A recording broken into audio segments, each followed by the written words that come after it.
Nyesom Wike over the remarks he made. We are still making noise. So. The remarks he made about the Ijaw nation. Very unpleasant remarks about the Ijaw nation, saying that Ijaw are minority, and saying that, in fact, he doubled down when he went for a Thanksgiving in Rivers by saying that Ijaw only gets involved in criminality, and oil bunkering and some other stuffs. It is very shameful indeed to have had these remarks. For him to have referred to the Ijaw nation as a minority is truly, truly, truly sad. Because one will begin to wonder, when did Wike become an intellectual to start talking about issues of history, or issues around ethnic nationality? Who appointed him as a historian? He does not have the credential, the capacity, or even the quality of intellect to comment on such subject matters. If it was about identifying 21 years or 28 years or different types of whiskey, then he will be most qualified. But in terms of his historical issues around ethnic nationality, he does not have the credentials to do so. The Ijaw nation is the 4th largest ethnic group in Nigeria. 4th largest ethnic group in Nigeria. For anyone to say anything to the contrary means is that the person is deluded, the person is ignorant, or intentionally mischievous. It's important to note that even in Rivers State, where the Honorable Minister comes from, the Ijaw nation occupies about 12 local governments in the state. 12 local governments in the state. And the Ijaw nation is represented in almost every state in the Niger Delta. In Rivers State, for instance, the Abua local government, partly occupied by Ijaw people.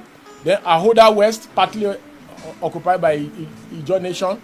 Then the Akokotoro as well. Andoni, Asari Toru, Boni, Degema, Okrika. Then Ogubolo, then Opobo and Onkoro. Then Port Harcourt is partly occupied by the Ijaw nation. In fact, it is noteworthy to say that the Ijaw nation is not only restricted to Bayelsa, to Rivers State alone. The entire 8 local governments in Bayelsa State is occupied by the Ijaw nation. In Akwa Ibom, we have about 7 local governments that is occupied by the Ijaw nation. We have the Eastern Obolo, Ibeno, Umbo, Oron, Ofong, Uruka, then Okoba and Udong Oku. In Delta State, we have about 6 local governments occupied by the Ijaw nation. We have Bomadi, we have Burutu, we have Pantani, we have Warri North, we have Warri South, we have Warri Southwest, all occupied by the Ijaw nation. In Edo, the Ijaw nation partly occupies 2 local governments, just like in Ondo. In that Edo, 3 local governments in Edo. In Ondo, 2 local governments. In Ondo, we have Esaudo and we have Odigbo local governments occupied by the Ijaw nation.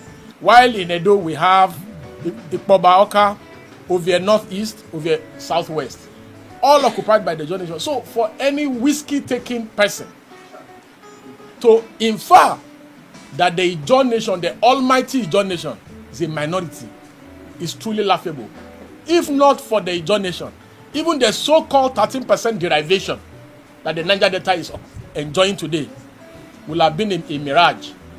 Are we talking about the sacrifices of Isaac Dakaboro? Are we talking about the sacrifices of Ken Saruwiwa, people who laid their lives? Are we talking about environmental activists who fought against Shell, Mobil, and all the oil pollution of oil and gas in the Niger Delta that have laid down their lives? Even the Rivers State that we're talking about, is it not the Ijaw nation that created the struggle? The creation of Bayelsa State and other states in the sub-region. Is it not the struggle of Ijaw people that made this happen? For anybody to think that because today there are something in Nigeria that they can look down on the Ijaw nation because you're having a dispute with a governor and you begin to talk that, it's like when you are fighting a political foe, you start talking against Yoruba people, or you start talking against Fulani people, or you talk against Hausa people. As of today in Nigeria, and you can fact check the things we are saying, the Ijaw nation is the 4th largest ethnic nationality after Igbo, Yoruba, and Hausa. So how can anybody say they are minority? The FCT minister, Wike, his people, Ikwere, they are minority in Rivers. They are governor. His people only occupy 4 local governments in Rivers State. The Ijaw people occupy 12 local governments in Rivers State. And you turn around and say that Ijaw people are minority. And yes, he actually said minority of the minority. You can imagine, how can people who occupy 12 major local governments in Rivers State be minority? People who occupy so many local governments in Delta, people who occupy 8 local governments in Bayelsa, people who occupy 3 local governments in Edo, people who occupy 2 local governments in Ondo, how can they be minority, for God's sake? How can you try to insult and communalize the struggle of Paklak and other notable Ijaw sons?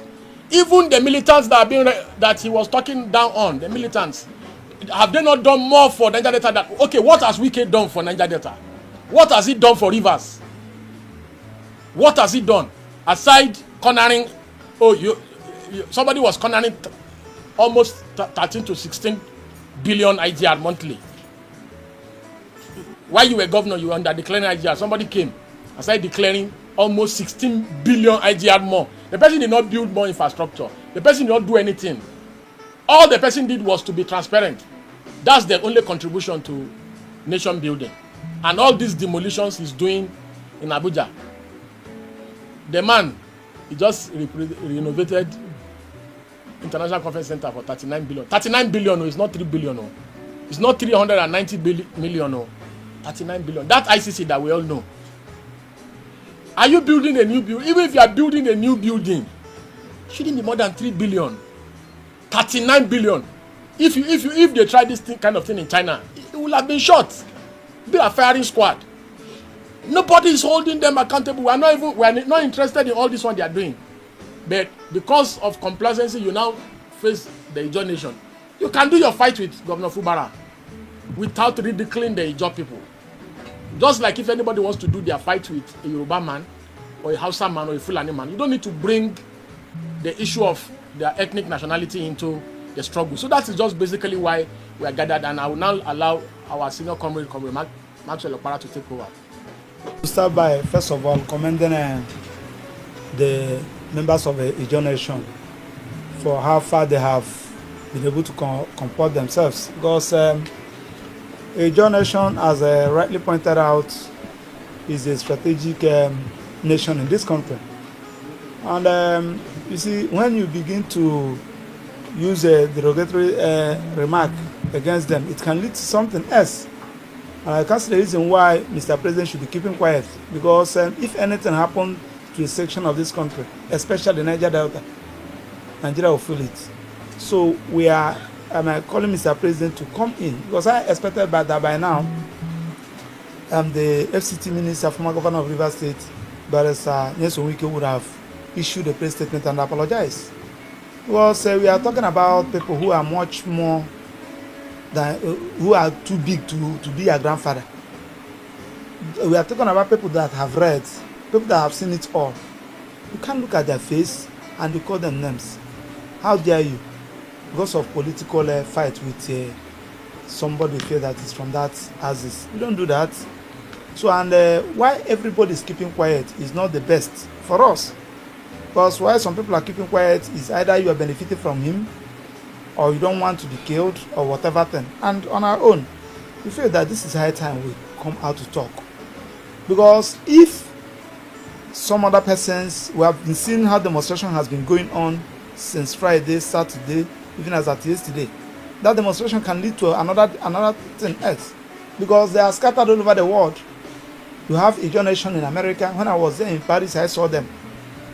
You have them in Asia, you have them, they can mobilize and say enough is enough. Mr. President, please, we are calling on you to come in. First of all, ask him to apologize. You cannot tell an old man that an old man is wrong, while a young man is right. You cannot say it. So the point we are making is that we are looking at what that may generate. Because we have seen them, they have been making comments, either as a group, either as a person. And if the issue, the president failed to address the issue now, it may lead to something else. Mr. Nyesom Wike, against the Ijaw nation is a violation of the Constitution of Nigeria. Section 41 clearly provides for what we call the anti-discriminatory clause. That assault on the Ijaw nation clearly violates that particular provision. It also violates the rights of the Ijaw nationals under the United Nations Charter. It also violates the African Charter of Man and People's Rights, the right of the minorities to their home, and the right of the people against mental and other forms of torture under the Anti-Torture Act of 2015. A clear assault by a person of Mr. Wike's standing, and this is quite very interesting, or quite very unfortunate, because Nyesom Wike, as we know, is a very senior member of the bar. He's a life bencher, a two-time governor of Rivers State, and a former minister of education in Nigeria, and now the minister of the FCT. One will expect so much from a man that has occupied so much position. More so that the wife is a court of appeal judge and the daughter is a judge of the FCTI court in Abuja. But when you see men of such standing goes against the oath of office they've taken or swore to at several times, go against the level of standing you expect them in the society, then there's quite a problem. I think no matter the disagreements that Mr. Wike might have against the governor, it is out of place for Mr. Wike to now go for the very tribe that has given him so much as a minister and as a former governor. Don't forget that the Ikwere nationality from which Mr. Ikwere belongs, which Mr. Wike belongs to, is what you refer to as a stranger in the River State of Nigeria. The original inhabitant, because the Ikwere nation is a sub-Igbo nation. Looking at it from the historical perspective, the original owners of the Niger Delta of Nigeria today, including River State, Port Harcourt, are the Ijaw and the other ethnic nationalities. The Ikwere, which is a sub-national or sub-ethnic group of the Igbo, were people who migrated down to River State, looking at the historical sites. So this same tribe has sacrificed so much by giving people from your particular place, a particular tribe, so much space to occupy position of government for such a long time. And how do you intend to pay them back? The only time they had the opportunity of producing one of their own as a governor. I'm not a politician, I don't care about what you guys are about the politics in your states, but we're defending the rights of these Ijaw nationals to their own ancestral home, which you have come in to now see yourself as the landlord and they as the minority of the minorities who do not have a say in their states. I also think that upon the failure of Mr. Wike to apologize to these people, and we are demanding immediately, we are giving Mr. Wike 3 days to apologize. Otherwise, I think the Ijaw nation should do a petition against Mr. Wike to the United Nations. This is a clear threat against a people in their own land, in their own ancestral home, and such matters must not be swept under the carpets. The matters must be looked into by the United Nations because there is a threat against a particular ethnic nationality by persons who believe they are the owners of the states, a threat to annihilate them and to drive them from their ancestral home. And such matters should not be condoned. So Mr. Wike has, as a matter of urgency, has to apologize to the Ijaw nation, has to apologize to the good people of the Ijaw nation, and to promise going further that there will be no such repeat of such a verbal attack or any other form of attack against the people who owns or who has given him so much by ensuring that he became a minister and a governor in their own state. I think that will be the tip of my contribution. Thank you. Perspective that Wike is an employee of the President Bola Ahmed Tinubu, and whatsoever your staff does, you must not shy away from taking total responsibility of the action. Therefore, I am putting it straight to President Bola Ahmed Tinubu that he is the one who has sent Wike to make such statements, and for him, the president, to deny this fact is to give Wike an ultimatum to apologize to the Ijaw nation. Failure of Wike apologizing to the Ijaw nation is an acceptance that Tinubu, our president, does not care on how any nationality or any ethnic group is being treated. For me, I'm a believer that an injury to one is an injury to all.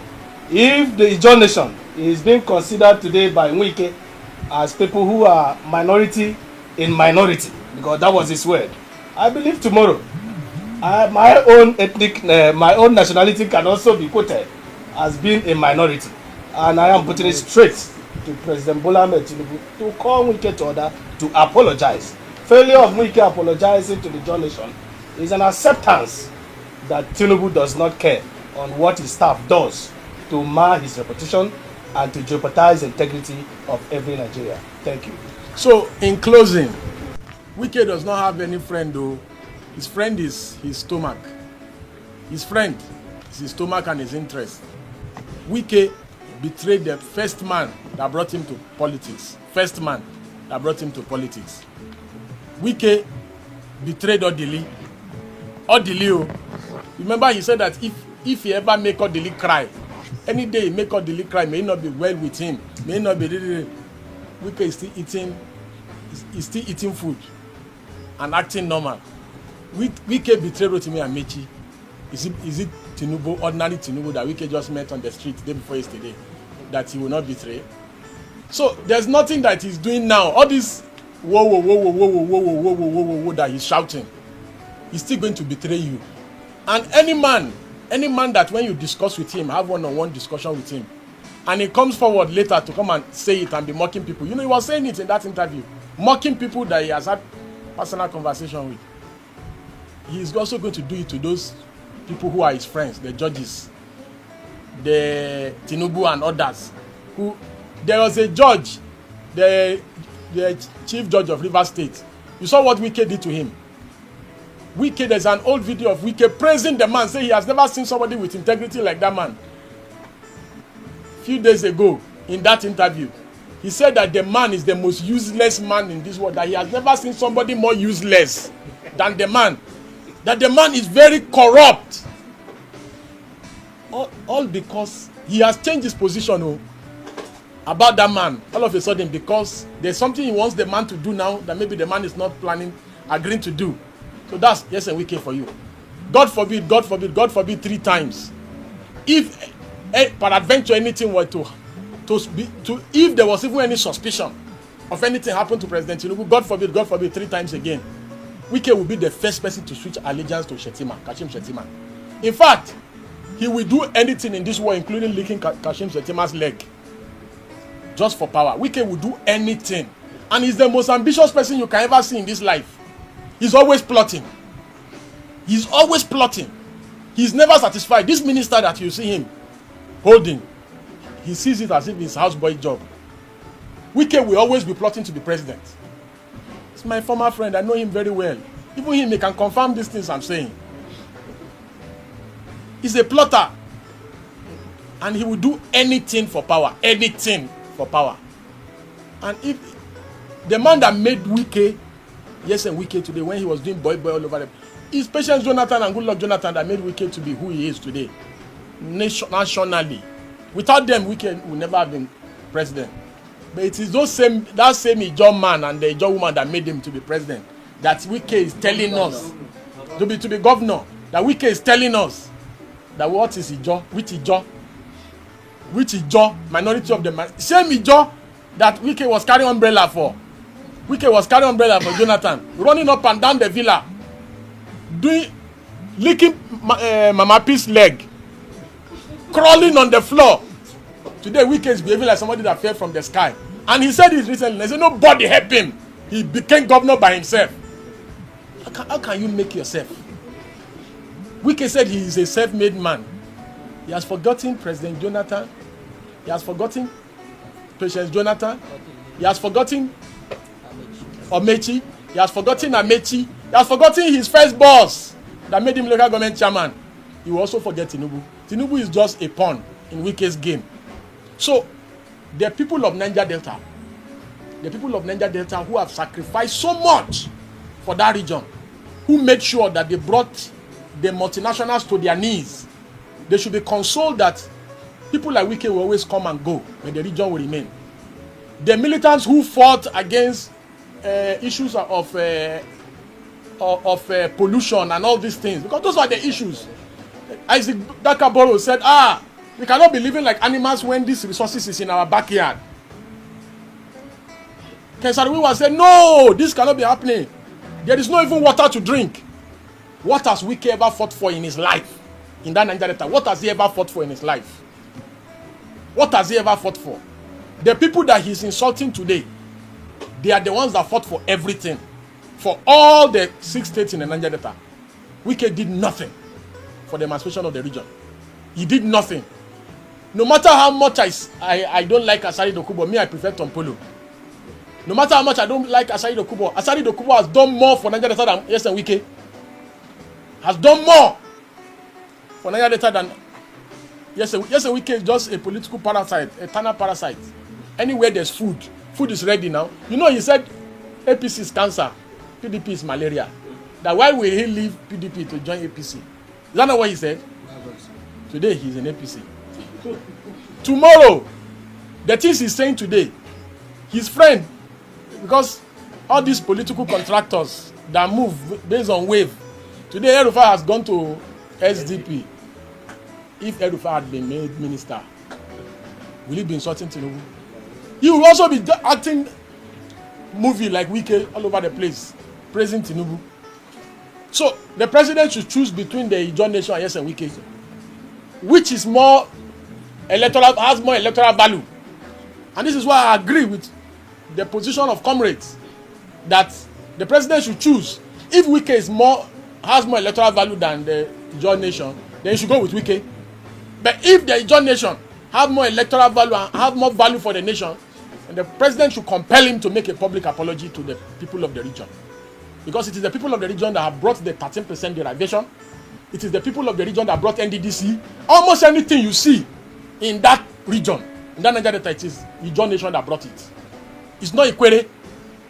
Ikwere is only 4 local governments in the River State.